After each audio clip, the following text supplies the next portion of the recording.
Let's start again at verse 35 on the Precious Garland by Nagarjuna.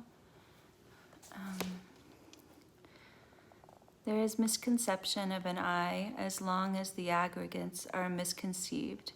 When this conception of an I exists, there is action which results in birth.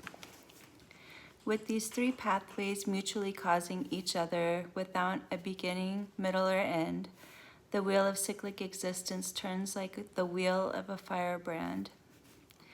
Because this wheel is not obtained from self, other, or from both, in the past, the present, or the future, the conception of an I ceases, and thereby action and rebirth.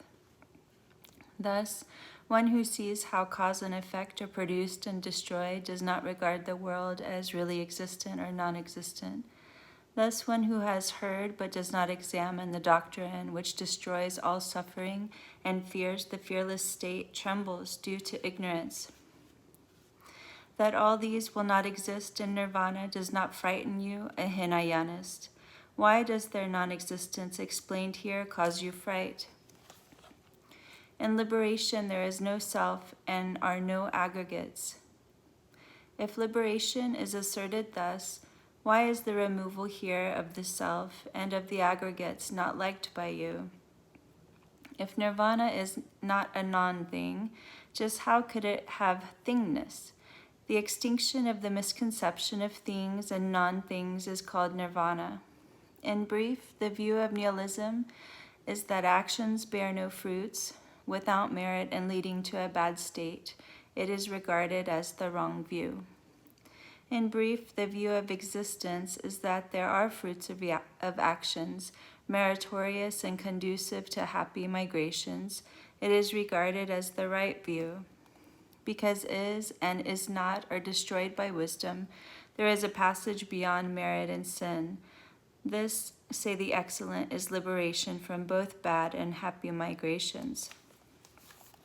Seeing production as caused, one passes beyond non-existence. Seeing cessation as caused, one no longer asserts existence. Previously produced and simultaneously produced causes or non-causes. Thus, there are no causes in fact, because inherently existent production is not conventionally or ultimately known at all.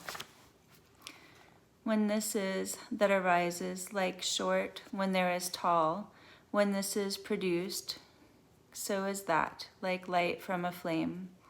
When there is tall, there must be short. They exist not through their own nature, just as without a flame, light too does not arise.